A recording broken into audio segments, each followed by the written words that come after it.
Europe who actually still likes to play Sivir. Obviously with Steelback and the synergy you have with, like a Rengar pick from Rain over here.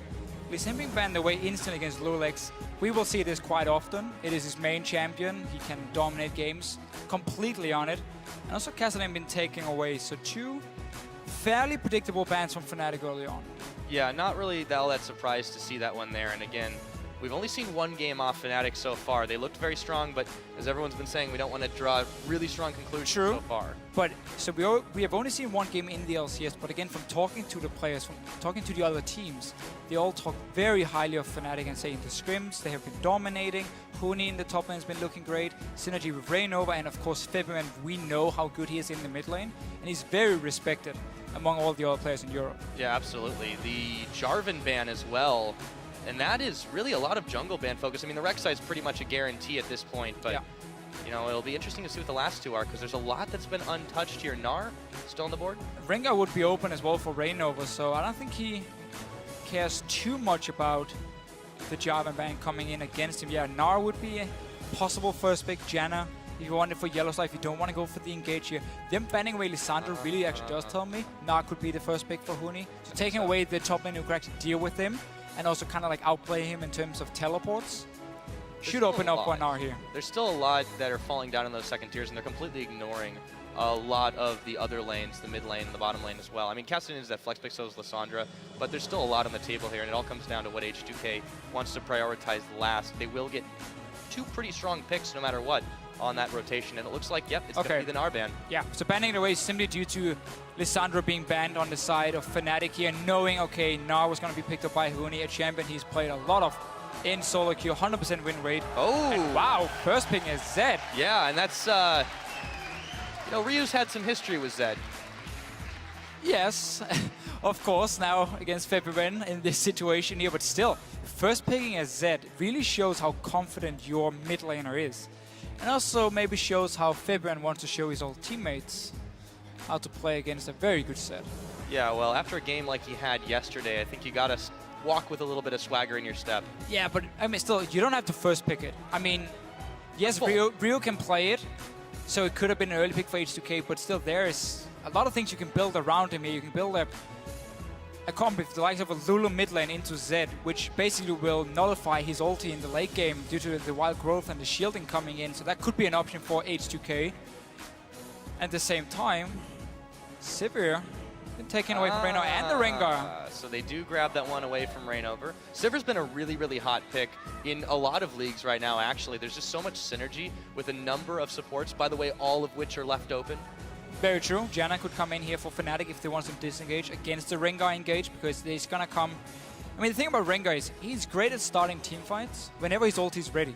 So if you have a Janna to disengage him as soon as he jumps in, and therefore force him to just wait for ulti to come back from cooldown, then you can kind of shut down the Rengar pick. Only problem is if he does manage to land a Boulder Strike onto you, you're kind of stuck there doing your Monsoon, and you can still be caught by the rest of the team, and that's why Sivir also synergizes so well with Rengar, because not only will you speed him up, you're also going to have the rest of your team able to follow him into the fight. Yeah, it definitely adds, as we mentioned, a lot of utility to the rest of your teammates as well, and it kind of looks almost exactly like what Fnatic started out with yesterday.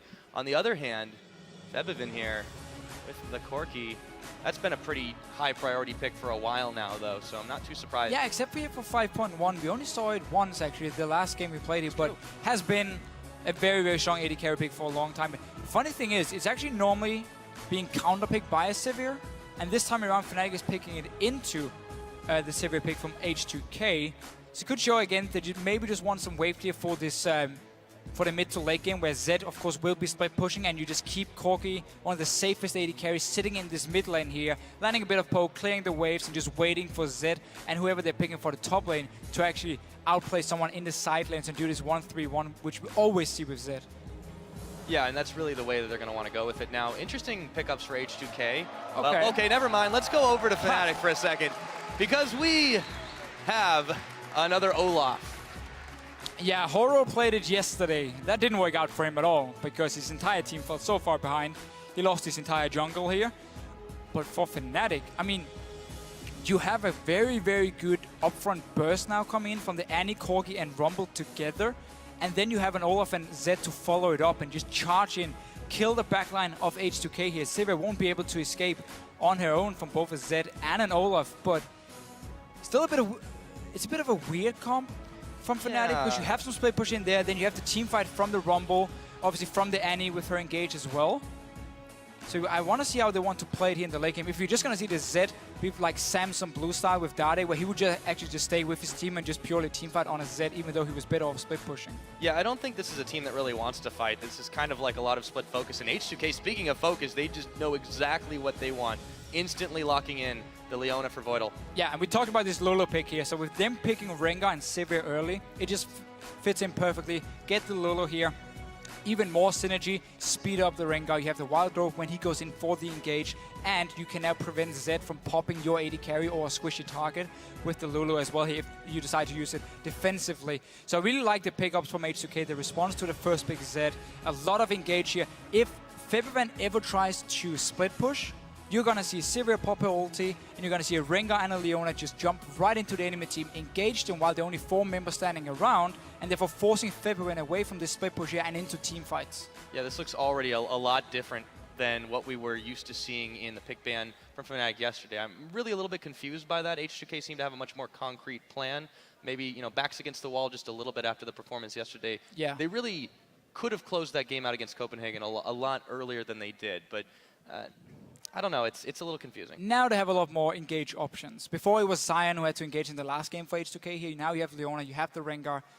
And again, because of the first pick Zed, H2K has now drafted a comp just around that one. Okay, you want to split push, we're just going to engage on your team. Oh, you want to try and kill our AD carry, here's a Wild Growth from our AP mid laner, the Lulu, making it so hard for Fabian to actually play Zed in this game. Well, alrighty then, that's going to be the start of this one. Now, as the teams load up, let us know who you think came out ahead in that pick and ban phase. Tweet us at LOL Esports using the hashtag FNCWin or H2KWin, and we'll check out the results in just a minute. And we really have to see what Reyno can do on Olaf here, because it didn't work out yesterday for Horror. Yeah, here we are, starting off the board. Fnatic versus H2K. This is the LCS Spring Split 2015. All right, so Club 5 start from Huni here. No real surprise against Anarelia. And it's actually a bit of a tricky matchup for Rumble, because what Odo Omni can decide to do is max his E and always just take a little bit of poke damage from Huni when he's trying to farm on this Rumble here. And then you land a stun, followed up by a Rengar gank at level 6, and then you can completely shut down a Rumble in the laning phase, which could be an option for H2K. I mean, again, they have so many options here in terms of engaging fights. Oh yeah, and on the other hand, on Fnatic, they have some kind of weird synergy here. If they want to chase some things down, they've still got the Annie engage as well. They do have the Annie engage, yeah. Yellowstar played it yesterday, some very good roams early on. Applied a lot of pressure here. A few people yelling for Fnatic. The fans are pretty excited to see this team. You can change the players, but you can't change the excitement. Oh, that's very, very true, and a new brand being built up under the Fnatic banner here. Hey, Fabian definitely showed yesterday that he is able to replace the likes of Xpeke, if he can keep up that performance at least. Now with this particular composition, we might see quite a lot of objectives solo taken by the Zed. We'll have to see. Huni having a little bit of fun in that brush as he joins Rain over. Start off the Gromp. Just stacking up a little bit here, getting the extra damage on his Flame Spitter to help out Rain over. And again, Olaf coming in. If he finds Rengar in a one-on-one, especially after level 6, it's going to be very scary, because you won't be able to lock down the Olaf, and he will just chase the Rengar, immobile champion, when it comes to disengaging at least. And wow, Fnatic waiting for H2K here to try and come and stop the Crooks. Didn't actually start them. Game sense is tingling. You got within about a pixel of danger. A smart little trick, because we've actually seen more teams go in to try and stop the other dual lane from doing the buff, or doing the level 1 camp, than just 2 teams trading camps early on, and very early engage on Yellowstar. Yeah, really, really quick. They're going to trade just a little bit of damage, but Voidal definitely got the better of that one. Well, Yarnan's a little bit more interested in the farm game, but looking at the way they want to play this early game out, I feel like Fnatic's lane's going to be a little bit weaker, but towards that team fighting phase, it should start to get very, very, very strong. Sivir is a very, very strong pick against Corki in the laning phase, because you can spell shield his Q if he ever tries to trade with you, and you just constantly push your wave in, and he's forced to farm on the tower. And at the same time, Leona can engage on the Annie here. So Fnatic for now, happy just sitting back and waiting, and trying to pick up the farm they can, and just letting a Yarnan push in the wave every time. That's what Sivir's going to do. It's pretty hard to actually try to freeze a lane as Sivir. It just sort of happens that you push it. But again, it's kind of somewhat okay for Fnatic because it means we won't see Voidal try any engages on Leona because he can't really go on the tower this early on here. And Rio, in this mid lane on Lolo, will be able to just have a bit of a farm fest with Fabian. Won't really be able to kill him, but at the same time, he should be very safe against him. Absolutely now. Wards down there for them trying to be even safer as possible. I'm curious to see where Reignover is going to end up going, but also what I really want to know is if Lulix can really stack up to the Rengar performance that Reignover had yesterday. Yeah, Reignover looked very, very strong. I'm not expecting the same kinds of pre-level 6 ganks. That should never happen again. Never be able to get a be part of 2 early kills through a pre-6 Rengar. So for now, Lulix went back to base. He's no longer doing this. Wow. Fnatic fan base remains unfazed. Yeah, 91%. I mean, Fnatic looked fantastic yesterday in H2K. A little bit sloppy in the late game.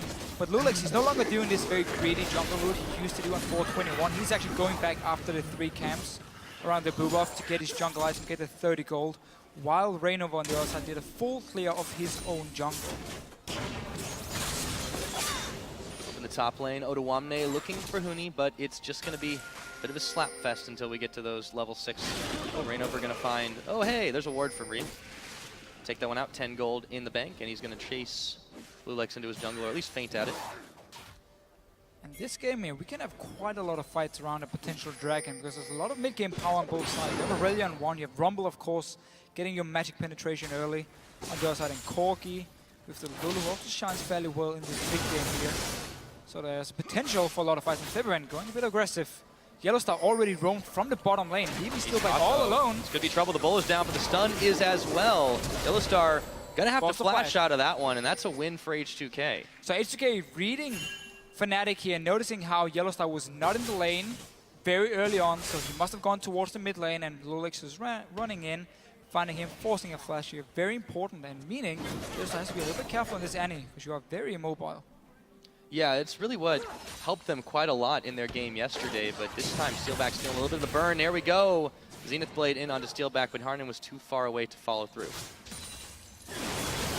H2K have actually just been pushing his bottom lane, so Steelback is not falling behind in CS, even though he's been 1v2 for the last minute at least. Yellowstar will rejoin him now. Jarnin now is trying actually to freeze it. Just a little bit too late for him. Oh. When it comes to really denying Steelback, which they could have done before if they realized Yellowstar actually roamed away in time. Straight on to Lost a lot of experience in levels too now. He's actually trading reasonably well with Voidal, but they will back right off. Jarnin doesn't really seem 100% in sync with his support, and that's a little worrying. Well, it's a different playstyle. Let's just see what happens here. Reignover finding Lulix. A little bit of jungle fight going down. Now, wait a minute, Reignover. Olaf is very dangerous when low, and he forces the flash. And this is one of the reasons for this Olaf pick here. The one-on-ones against Rengar play very aggressive. Notice how both the solo laners here from Fnatic has pushed all the way up to the tower, opening up for Reignover to invade and knowing he can get back up from his teammates. He's actually going to make his way up to the top side now, looking for Odoamne, but that was a timely ward from him. Going to spot that one out. And he knows he's still in a bit of a trap, though. Reignover's thinking it over if he wants to go in level 4 to level 6. Maybe not the best place. Wait a minute, what's going on? There was no Huni support, and that's first blood to Odoamne. Very greedy here. Level 4 for Reignover against the level 6 Aurelia, and of course Huni caught on the other side of the tower here. Odoamne just like, okay, I'll take the fight. Talk about synchronization issues. That was just a little bit awkward. So a little before 7 minutes in, H2K comes up with the first kill of the game. And Odoamne is going to teleport right back to the top lane and get back to the farm. I think Odoamne was a little bit surprised by the burst as well. Oh, sorry, Reignover was surprised by the burst from Odoamne. He's maxing his E. As we mentioned here, he can do in this Rumble Aurelia matchup. And as soon as Lulix hits level 6, you can just see the camp start against Huni. Just lock him down, the 2-second stun, followed by Rengar, and that should be a kill every single time. Now, Fnatic's bot lane's been pushed back, not too unexpectedly here. Yellowstar still feeling a little bit of pain from his unsuccessful roam earlier. Steelback doing okay in the farm game, keeping up with his counterpart, however. Oh, if Fnatic can be happy enough in this bottom lane with Steelback just staying fairly even, because Huni's doing a good job. On the top side already completed his haunting, guys. Now he just needs his boots upgraded, and we have this very standard low-cost Rumble power spike for potential first dragon. Are saving the teleport that was spent by Odoamne, so there is a small timing window that they could try for this one, but I don't think that Fnatic is really wanting to take that kind of risk right now. They're playing extremely conservative, doing everything they can to just not give an edge to H2K right now. Yeah, and also just sitting back and kind of trading farm on the junglers. At the moment here, Reignover only invaded once he knew his solo laners could actually come and help him. Otherwise, they both just been aiming for this level 6 point. Lulix will be very, very close. See how much XP he's actually missing at the moment. Nothing, because he got level 6. There you go. Huni is going to be hanging out in the brush. He's invited Odoamne to the party, but he must have missed the memo. Also, like with Olaf here, you can actually go for Juggernaut. Because again, you scale so well with the HP and you just want to be as tanky as possible when you're running towards the enemy backline. It's one of those really gold efficient tank items which is 500 HP and also cooldown reduction, which is very useful for the Olaf. Yeah, it's kind of been a while since we've talked about Olaf builds, really, but oh yeah, with the start of a new season, there's always bound to be some interesting stuff, and I'm actually really excited. Especially, I'm really happy he's using that skin too, because that was the skin that I actually drew a picture and asked Riot for 20 RP. Did you get? I did. Wow, I did. And good guy, they told me Riot. they don't normally do that. Don't tell anyone else, because they're just gonna. Oh, sending did I pictures. spill the beans? Oh man. Alright, for now, so we have level 6 on Lulix, meaning he can set up a gank. We even have a ward in the tri-bush here to see if Fnatic goes in toward it himself. So Lulix should know there's potential for a gank over the top side. He's a little bit low, however. Don't really want to take the chance of being counter-ganked, because the thing about Rengar is he's extremely good at counter-ganking and predicting, or if you can predict where the enemy is sending their jungle. So if you have like a lane pushing and you know the enemy jungle is going to come up there to gank, you have Rengar sitting ready. Let them start the gank first, then you pop it. But now it's going to be on to Huni. He's caught a little bit out of position here. Right into each other. Ooh, Back abort away. mission. Yeah, that's... Once they saw the ultimate from Huni, they wanted to back off. Yeah, that's the thing also about Rengar. Once you go in, you don't go out again. So you don't really want to be the guy starting it if there's a chance of the enemy jungle being nearby. You'd much rather be the guy to actually disengage or counter gank. This time, though, Lulix doesn't have his invisibility, so he's just going to give Rio's himself away by roaming. chasing in. Yeah, this could get a little bit bloody. Lulix looking for the opening. Reignover and Huni in retreat. Bull is not going to connect, just out of range. Just out of range, but still, Odoamne there kept up with Huni and CS. Once he picks up the wave here at his tower, there was quite a lot of minions being grouped up. Yanan and Voidal actually moving from the bottom into this mid lane. As soon as Ryu went to the top lane, they moved in there to try and see if they can actually prevent any kind of push happening. February decided just to back away. Game's still very, very even right here. It seems like both teams are at this point of uncertainty where they're not entirely comfortable going in and forcing something, but they're going to try. And this is actually one of the more passive openings that we've seen in the day of play that we've had. Very, very different compared to what we saw yesterday from both of the teams. With, of course, Reignover and Lulix being very, very aggressive in the early game. But honestly, H2K just waiting for Lulix here to try and create a pick on the Rengar. Before they really want to try and make anything, don't want to try and start a risky dragon. You don't want to give any edge over to Fnatic. That was a nice back cancel. Fnatic, I feel like, are giving a fair amount of respect here to H2K. There's really not a lot of openings that they're giving, but at the same time, they're not trying to grab anything. They're not trying to be too greedy. I agree, they probably should try to set up for a dragon. They had a little bit of a teleport window. Now it's kind of uncertain, but I don't think they expected the H2K comp, to be honest. No, and I actually think it was okay that you didn't set up for that dragon. This early on in the game here, you don't really have any major advantage except for the teleport coming down from Huni, and then he would have to give up a lot in the top lane, and still 4 members this early in the game when you're tanking the dragon can do a lot of damage to you. So Fnatic instead just playing fairly safe with it, and basically also saying, you know, we have the Zed in the mid lane against the Lola here. He won't be able to kill her, so let's just have him farm up, get the Blade of the Ruined King so he can start split pushing, because then suddenly there's not really anyone who can stop him once you get in towards this late game. Aurelia will be able to duel him in the start with the Trinity Force, but boom, later, Zed will just completely take over that matchup. Yeah, and an interesting thing to note here in particular is since we don't really have a true tank on Fnatic, you've got the Olaf going Juggernaut and Chance, so they really want to keep him in the thick of things as long as possible. And it's hard to say anything is meta or not, but oh my goodness, here we go, Odoamne and Huni. Oh, 2v1 Lulix, they're going to secure it, and that is Huni going down. Odoamne 2-0. Nice little setup here, and again, the Maxi on Aurelia allows you to set up these ganks very, very easily. Fnatic instantly moving around this dragon here, might try and aim for this mid lane instead, because Reignover is on the opposite side here. And H2K, they're not done. Now they are, after the C. Huni on this pink ward here around the Raptor.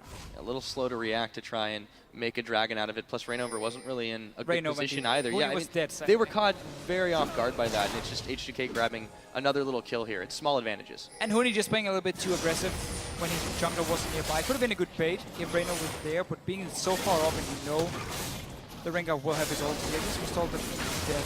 And 2 kills for Odoamne early. He is the big carry. He's the star player in H2K now. The February and he's joined Fnatic instead of staying on H2K. Yeah, Federelia starts to get pretty terrifying once she hits that Trinity Force power spike as well. So that's something that Fnatic are going to have to watch out for. There are a lot of squishies on their team.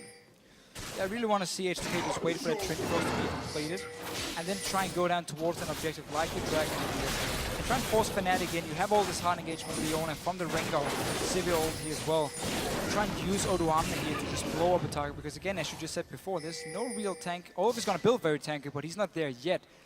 Rest of the backline, the Rumble can die easily. Obviously, Zed if you get onto him, if he doesn't just juke around you.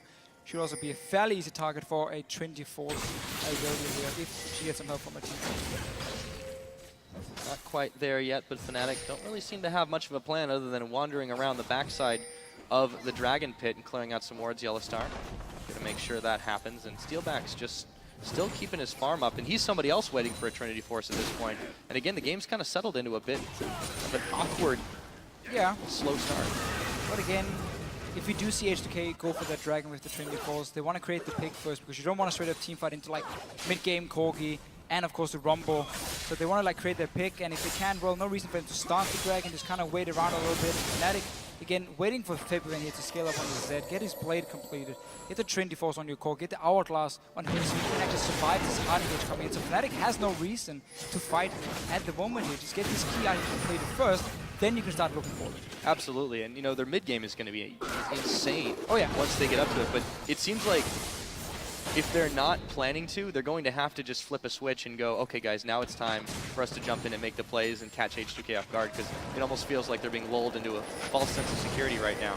Yeah, just will be a lot harder for Fnatic actually to catch out H2K because you only have Annie here as like the main engage, and she's all alone. I mean, it's going to be all about Yellowstar himself.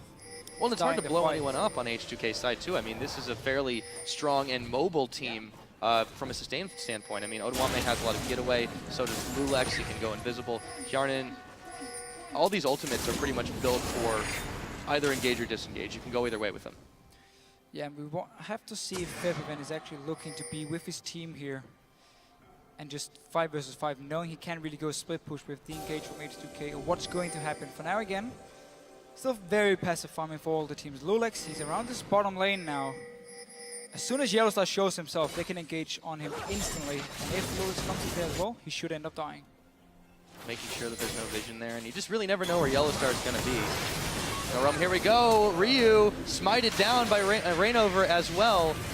But they're going to have to back off because Odoamne is teleporting on in, and they do not want to deal with him. Oh, look at that damage already. Transcendent Blades, he's going to go for it. Flashes back out. Here we go, Rainover, and he's going to pick the kill after the Ragnarok. Odoamne is down, and another teleport coming in. They found Lulex. Tibbers, they're going to jump on him, but he's going to jump on his steelback, and he just blew him right up. That's going to open a dragon up for Fnatic, and just like that, they've blown this game open. Odoamne here, even though